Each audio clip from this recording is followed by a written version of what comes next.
All right, guys, we made it through day one of the draft. Welcome back into Dom Details Daily, your daily dose of way off sport commentary. If you didn't check out yesterday's episode, we still have 2 days left of draft time. And if you need a refresher on what the draft is, the process, etc., make sure you check that out. I'll leave the link to that down below. Today, I want to go ahead and just cover a couple of things that I saw in day one, really just some common concerns for most fans and teams, and then, of course, some great pickups. And I want to start with the biggest elephant in the room, which is no longer an elephant, Mitchell Trubisky. All right. So, if you didn't know, the Chicago Bears traded up to pick up Mitchell Trubisky, second overall, which came as the biggest shock and probably the first shock of the draft for many people yesterday.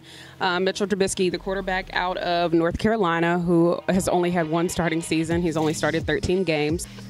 The thing that bothers most people and bothers me just a little bit about all of this is the fact that you just traded for a quarterback. Instead of taking the pieces or using the draft to take pieces to kind of build around this quarterback so that he can be a little bit more successful because he's had this NFL veteran career, you go instead and pick up another quarterback. Mitch Trubisky, he has a lot of proving to do, but for the Chicago fan base, I don't necessarily think that they're looking to win right away. Well, the fan base is, the team isn't. Just because they seem to be a patient team. They're going to let the player play through and try and prove himself. They only had 2 winning seasons under Jay Cutler's career. He played since 2009, so that gives you kind of that time frame there. Now, the one thing that Chicago needs more than anything is leadership. Maybe they just want to go long-term and grow around Trubisky, you know, give him 9 or 10 years or so to grow. Next order of business, the Cleveland Browns, who I think made out like a bandit in this draft. Cleveland has finally come to realize that in order to win games or really just to revitalize this organization, you need defensive talent. If anything, just the division that they're in is reason enough. Even though you can't necessarily put points on the board, it's a lot better if you could at least slow these guys down for a minute. I mean, you're going up against the Patriots, the Steelers, and these guys week in and week out. It's brutal.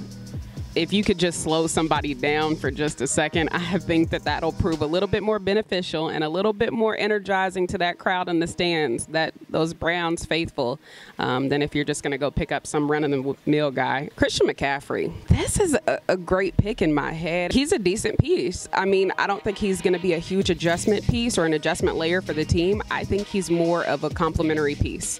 You have Jonathan Stewart and Cam Newton, who are putting up the majority of the yards and the touchdowns for the team on offense this past year. And of course, the receiving core was terrible. So I think this is just another back that you can rely on. Jonathan Stewart is a more at-you guy. You know, he can pound through you. He's that big bowling ball guy that you don't want coming at you with that speed. And then you have Cam, who's just this big, you know, strength piece who's going to get the job done.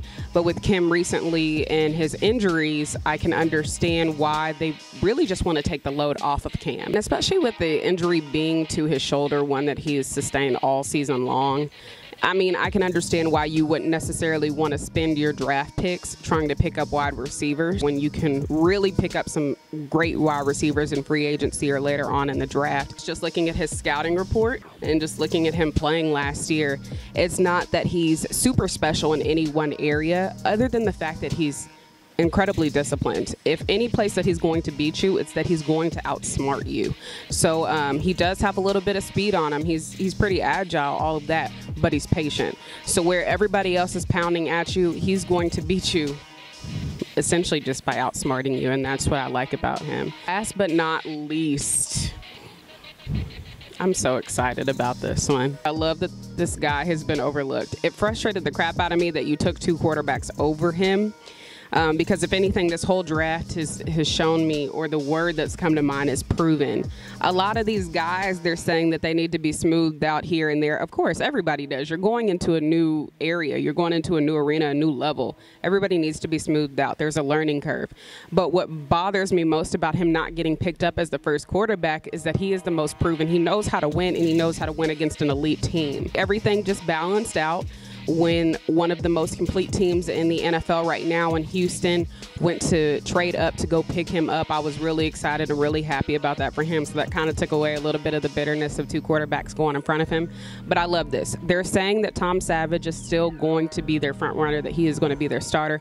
But I don't see a problem in that. You know, let him work out his little learning curve. You can get him some throws in. You never know where this kid is going to go. And that's what I love about him. He knows how to play, and he knows how to play in big situations. So I feel like just coming in, he can help Tom Savage out if anything were to occur.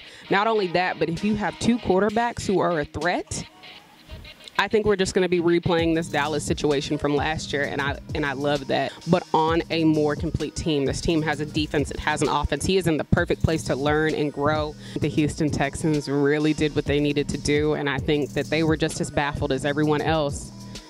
And I mean everyone else is in the fans, by the fact that nobody picked this guy up. I'll be coming at you tomorrow with another reaction about something. There's a lot of news going on. I'm not going to talk about Marshawn Lynch just yet until after the draft, so you guys tune into the newest episode of Way Off, because we'll see how he fits with all of these draft picks, and just some other things going on in the NBA. So Dom Details, Way Off, Way Out.